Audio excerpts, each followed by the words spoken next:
taught you the simple past tense and the simple future tense. Now we will see one more tense, the present continuous tense. તો મિત્રો present continuous tense એટલે ચાલુ વર્તમાનકાળ. આ ટેન્સનું મિત્રો બીજું નામ પણ તમને ખબર હશે કદાચ. આને બીજી રીતે બોલવામાં આવે છે ધ પ્રેઝન્ટ પ્રોગ્રેસિવ ટેન્સ, યાને કે ચાલુ વર્તમાનકાળ. તો મિત્રો ચાલુ વર્તમાનકાળ ક્યારે વપરાય? તો આપણી નજર સમક્ષ જે ક્રિયા ચાલુ હોય તે ચાલુ ક્રિયા બતાવવા માટે ચાલુ વર્તમાનકાળ વપરાય. આ કાળમાં મિત્રો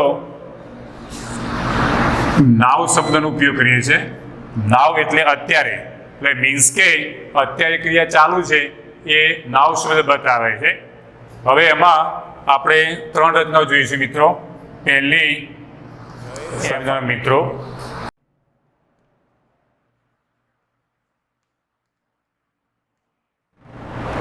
તો એફર્મેટિવમાં પહેલા સબ્જેક્ટ. અગાઉ મિત્રો ચર્ચા કરી છે કે સબ્જેક્ટ તો આવે ને આવે, કોઈ પણ ક્રિયા સબ્જેક્ટ વિના થાય નહીં. તો અહીંયા સબ્જેક્ટ એટલે કર્તા, ક્રિયાનો કરનાર કર્તા, પ્લસ એમિઝાર પ્લસ આઈએનયુઆર રૂપ અને plus object.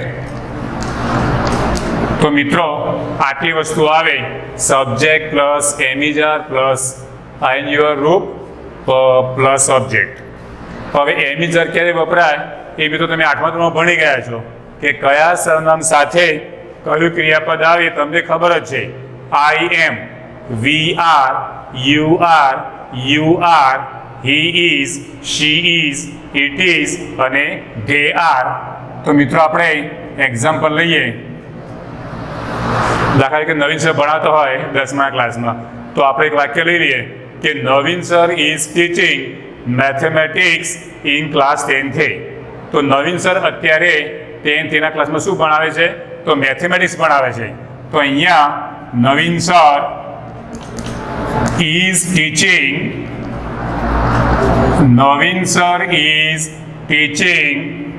Mathematics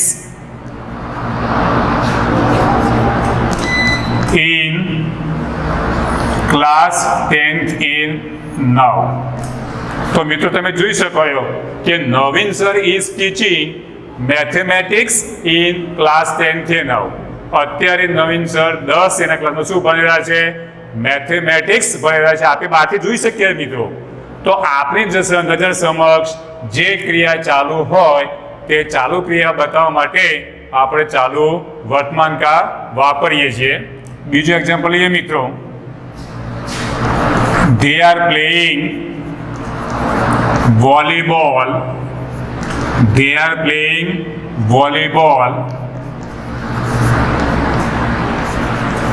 on the playground.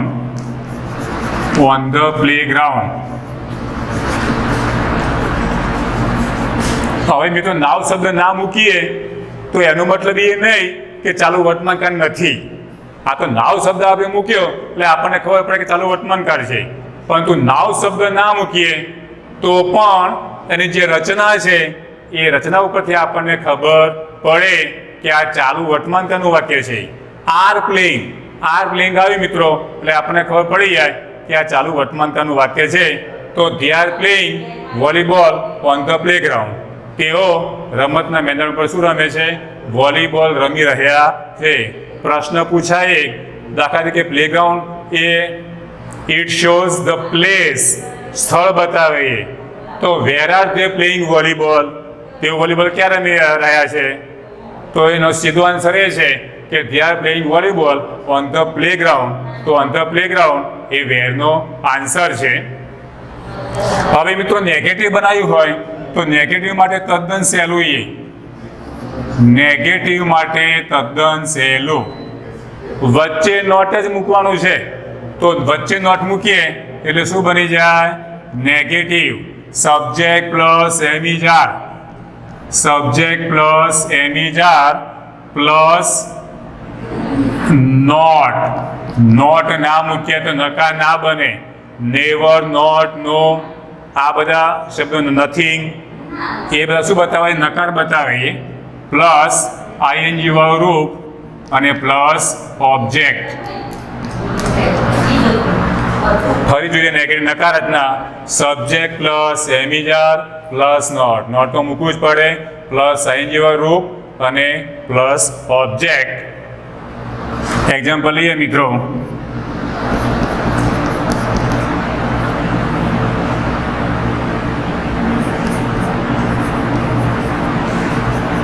I am not singing bhajan now. I am not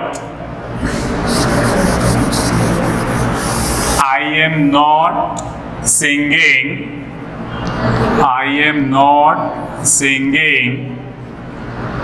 bhajan now. I am not singing a bhajan now. I am not singing a bhajan now. હું અત્યારે ભજન ગાઈ રહ્યો નથી. But I am singing a film song now. હું અત્યારે શું ગાઈ રહ્યો છું? ફિલ્મ સોંગ ગાઈ રહ્યો છું. તો અહીંયા આઈ એમ નોટ સિંગિંગ અ ભજન નાવ એ નકાર બતાવે.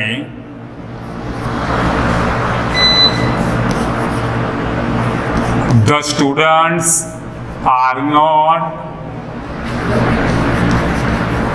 learning. The students are not learning Gujarati now. The students are not learning Gujarati now. વિદ્યાર્થીઓ અત્યારે ગુજરાતી ભણી રહ્યા નથી. તો આ રીતે but the students are learning English now. પરંતુ વિદ્યાર્થીઓ અત્યારે અંગ્રેજી શીખી રહ્યા છે. ત્રીજી રચના મિત્રો, ઇન્ટ્રોગેટિવ.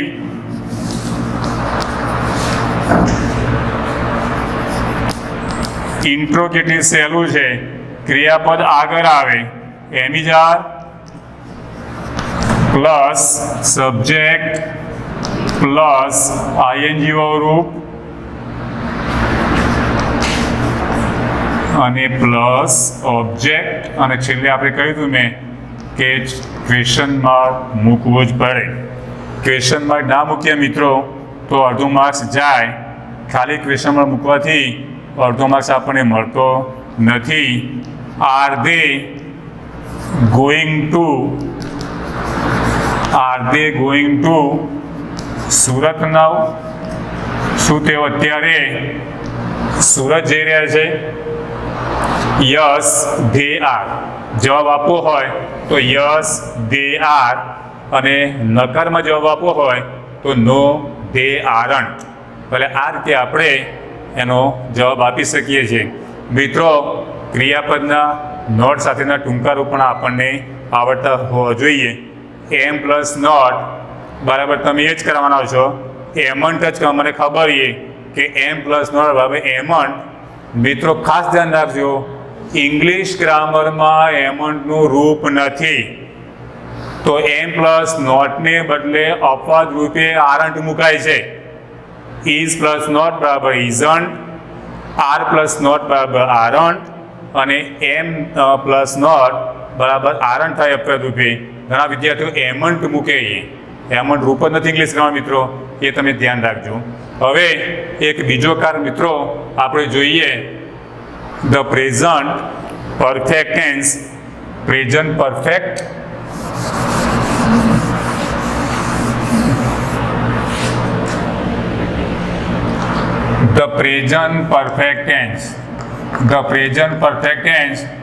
પહેલા પાઠમાં મિત્રો આવશે આકાર. આપણે પહેલો પાઠ ભણીશું ને, ચિત્તાઝ ટીયર્સ, તો એમાં આ સાદો ભૂતકાળ આવશે. આપણે જોઈ ગયા. પૂર્ણ વર્તમાનકાળ એ પણ આમાં આવશે. તો અહીંયા મિત્રો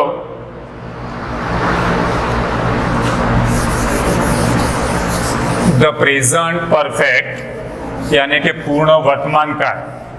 તો પૂર્ણ વર્તમાનકાળ ક્યારે વપરાય? તો પૂર્ણ વર્તમાનકાળ બે રીતે વપરાય છે મિત્રો. એક તો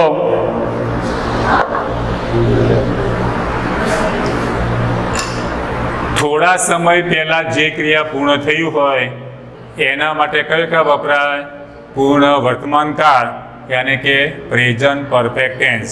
તો પૂર્ણ વર્તમાનકાળ ક્યારે વપરાય? થોડા સમય પહેલા જે ક્રિયા પૂર્ણ થઈ હોય એ ક્રિયા માટે આપણે પૂર્ણ વર્તમાનકાળ વાપરીએ છીએ. અથવા તો ક્રિયા ગમે ત્યારે પૂરી થઈ હોય પરંતુ એ ક્રિયાની અસર જ્યારે જણાતી હોય ત્યારે આપણે કયો કાળ વાપરીએ છીએ? પ્રેઝન્ટ પરફેક્ટ ટેન્સ યાની કે પૂર્ણ વર્તમાનકાળ. હવે એની રચનાઓ જોઈએ તો રચનામાં પહેલી આપણે એફર્મેટિવ. તો એફર્મેટિવમાં મિત્રો જોઈએ આપણે પહેલા સબ્જેક્ટ આવે. સબ્જેક્ટ એટલે ક્રિયાનો કરનાર કરતા. સબ્જેક્ટ વગર ક્રિયા થતી નથી. તો સબ્જેક્ટ પ્લસ હેઝ અથવા have plus past participle. PP એટલે પાસ્ટ પાર્ટિસિપલ. પીપીનો બીજો મતલબ શું થાય? એ પ્રેઝન્ટ પાર્ટિસિપલ. એક પીપી એટલે પાસ્ટ પાર્ટિસિપલ અને બીજો પીપી એટલે પ્રેઝન્ટ પાર્ટિસિપલ વત્તા ઓબ્જેક્ટ. ઓબ્જેક્ટ મિત્રો આવે. તો અહીંયા ફરી જોઈ લઈએ. એફર્મેટિવ સબ્જેક્ટ પ્લસ હેઝ અથવા have plus past participle plus object. દાખલા કે હું એમ કહું, એક્ઝામ્પલ લઈએ મિત્રો. દાખલા તરીકે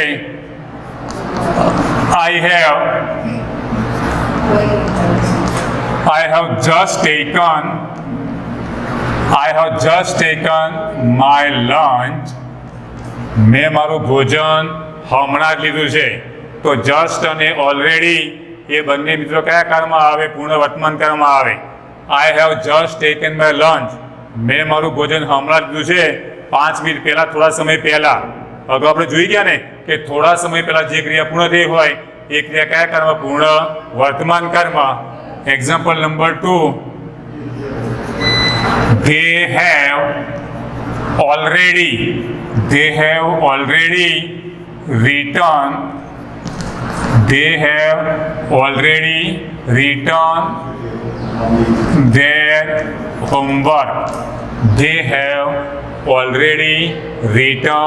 their homework. તેઓએ એમનું જે ગૃહ કાર્ય છે SW એટલે હોમવર્ક. તો તેઓએ તેમનું ગૃહ કાર્ય ક્યારનું એ લખેલું છે. ઓલરેડી એટલે ક્યારનું એ. જસ્ટ એટલે હમણાં જ. તો જસ્ટ અને ઓલરેડી એ બંને શબ્દો કયા કાળમાં આવે મિત્રો? પૂર્ણ વર્તમાન કાળમાં. ઓલરેડીનો સ્પેલિંગ ધ્યાન રાખજો. ઘણા શું કરે? ઓલરેડીમાં ડબલ એલ લખે. હા, ઓલમાં ડબલ એલ આવે. ઓલ ઇઝ વેલ, બરાબર. પણ અહીંયા જ્યારે ઓલરેડી શબ્દ આવે ત્યારે એમાં સિંગલ એલ આવે છે. એ તમારે ખાસ ધ્યાનમાં રાખવાનું. હવે મિત્રો નેગેટિવ જોઈએ આપણે. તો નેગેટિવ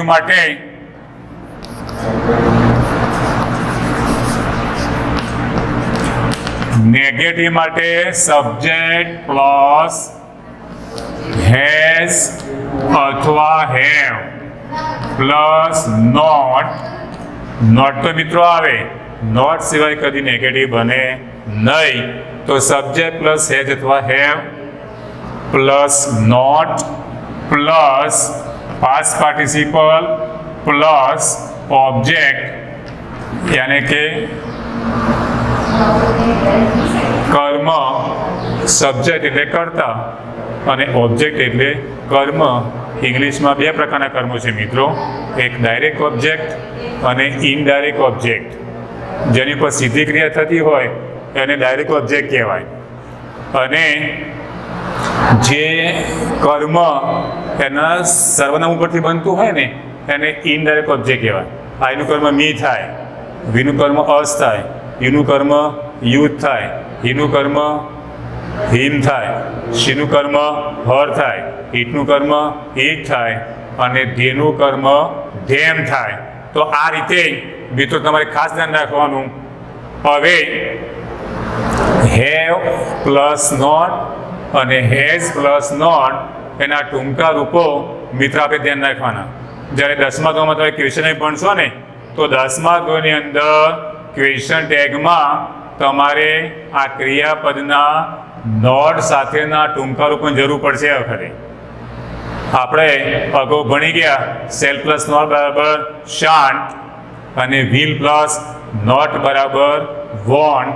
તો અહીંયા અગાઉ ભણી ગયા આપણે ડુ પ્લસ નોટ બરાબર ડોન્ટ, ડઝ પ્લસ નોટ બરાબર ડઝન્ટ, ડીડ પ્લસ નોટ બરાબર ડીડન્ટ, એમ પ્લસ નોટ બરાબર આરન્ટ. માઇન્ડ ધ્યાન રાખજો, એમ પ્લસ નોટનું ટૂંકું રૂપ એમન્ટ થતું નથી, પરંતુ એમ પ્લસ નોટનું ટૂંકું રૂપ જ્યારે આપણે ક્વેશ્ચને મૂકીએ ને ત્યારે આરન્ટ વપરાય છે, એ તમે ખાસ ધ્યાન રાખજો. તો અહીંયા નેગેટિવ મિત્રો, હવે આ કાળમાં આ રચનામાં એક યટ શબ્દ વપરાય, વાઇટ યટ. ધ્યાન રાખજો મિત્રો, યટ એટલે હજુ સુધી, યટ એટલે હજુ સુધી. તો અહીંયા એક્ઝામ્પલ લઈએ મિત્રો આપણે. માય સન, તમે ખાલી મનમાં વાંચજો, હું વાંચું તમે ખાલી મનમાં વાંચજો.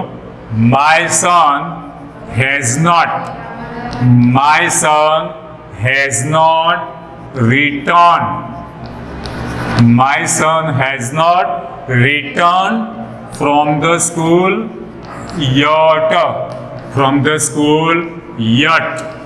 મારો પુત્ર હજુ સુધી નિશાળેથી પાછો ફર્યો નથી. મિત્રો સાથે ક્યાંય ગયો હશે અથવા મિત્રો સાથે ગપાટા મારતો છે, ગમે તે હોય આપણે જાણતા નથી, પરંતુ my son has not return from the school yet. મિત્રો અહીંયા રિટર્ન બે ધ્યાન આપજો ઇંગ્લિશમાં. ટુ રિટર્ન એટલે પાછા ફરવું, એનું સમાધિ કમબેક થાય. ટુ રિટર્ન એટલે પાછા ફરવું, એનું સમાધિ શું થાય? Two comeback. ટુ કમબેક એટલે પાછા ફરવું. અને બીજો રિટર્ન કયો? રાઇટનો પાસ્ટ પાર્ટિસિપલ, WRIT, રાઇટ એટલે લખવું, એનું ભૂતકાળ શું થાય? રોટ. અને એનું ભૂતકૃદન શું થાય? રિટર્ન.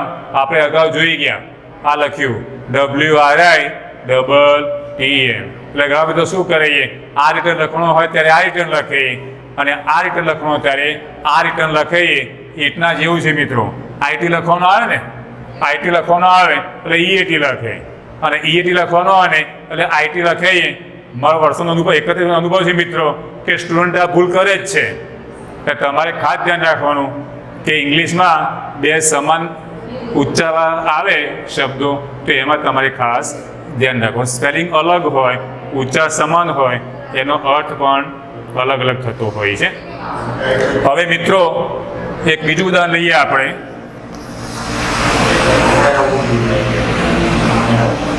My uncle has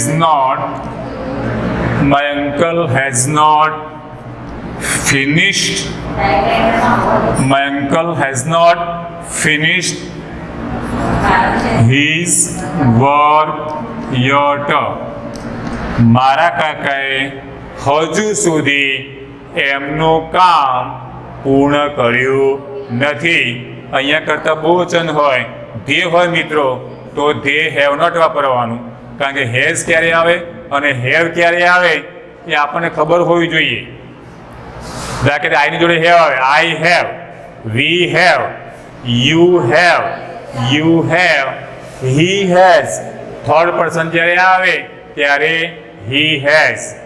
શી આવે ત્યારે શી હેઝ. ઈટ આવે ત્યારે ઈટ હેઝ. અને બહુવચન આવે ધે ત્યારે ધે હેવ.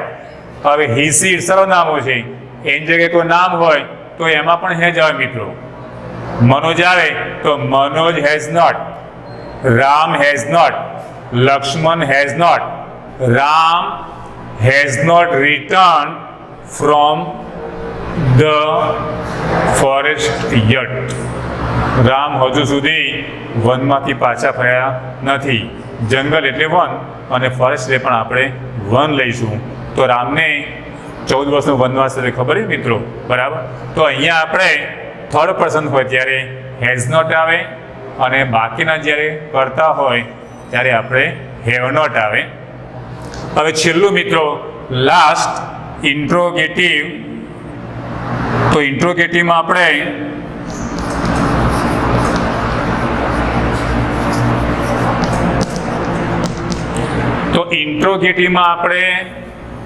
પહેલા શું લઈશું? તો કોઈ પણ કારની પ્રશ્નાર્થ રચનામાં હંમેશા ક્રિયાપદ પહેલા આવે, હેઝ અથવા હેવ. ધ્યાન રાખવા મિત્રો, મેં કેપિટલ લખ્યું અહીંયા. એનો મતલબ શું છે? કેપિટલ કેમ લખ્યું મેં? કારણ કે વાક્યની શરૂઆત ક્રિયાપદથી કરવાની છે. એટલે વાક્યની શરૂઆત જ્યારે ક્રિયાપદ પહેલા આવે ત્યારે આપણે એને કેપિટલ કરવું પડે. કોઈ પણ વાક્યને સોલ્વ કરીએ તો એનો પહેલો કેપિટલ આવે. કોઈ પણ મિત્રો નામ લખીએ તો નામનો પણ શું આવે? કેપિટલ આવે. તો હેઝ અથવા have plus subject plus past participle અને પ્લસ ઓબ્જેક્ટ. પીપી એટલે પાસ્ટ પાર્ટિસિપલ અને પીપીનો બીજો મતલબ શું થાય મિત્રો? Present participle. એક પીપી એટલે પાસ્ટ પાર્ટિસિપલ અને બીજો પીપી એટલે પ્રેઝન્ટ પાર્ટિસિપલ અને ત્રીજો પીપી એટલે પ્રહલાદભાઈ પોપટભાઈ પટેલ, પીપી પટેલ, બરાબર. તો અહીંયા આપણે બે જ વસ્તુ ધ્યાનમાં રાખવાની છે, એક પ્રેઝન્ટ પાર્ટિસિપલ અને પાસ્ટ પાર્ટિસિપલ. તો અહીંયા મિત્રો આપણે એક્ઝામ્પલ જોઈએ. એક્ઝામ્પલ 1. હવે મિત્રો એક ધ્યાન રાખજો કે એવર અને નેવર એ બંને શબ્દો આવે છે આમાં. દાખલા તરીકે have you ever seen the wind? Have you ever seen the wind? તમે કદી પવનને જોયો છે? No, I have never seen the wind. Wind એટલે પવન. સંધિ શું થાય મિત્રો? પવનની સંધિ ખબર છે? પો વત્તા અન. પવનની સંધિ શું થાય? પો વત્તા અન બરાબર પવન. મિત્રો સંધિ પણ આવડતી જોઈએ, ગુજરાતી પણ આપણે આવડતું હોવું જોઈએ. એટલે અહીંયા પવનની સંધિ શું થાય? પો વત્તા અન બરાબર પવન. તો I have never seen the wind. મેં કદી પવનને જોયો નથી. તો અહીંયા બીજો એક્ઝામ્પલ લઈએ મિત્રો. હેવ યુ એવર વિઝિટેડ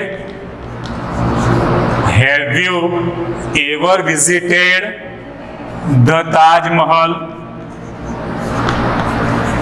તમે કદી તાજમહલ જોયો છે? No, I have never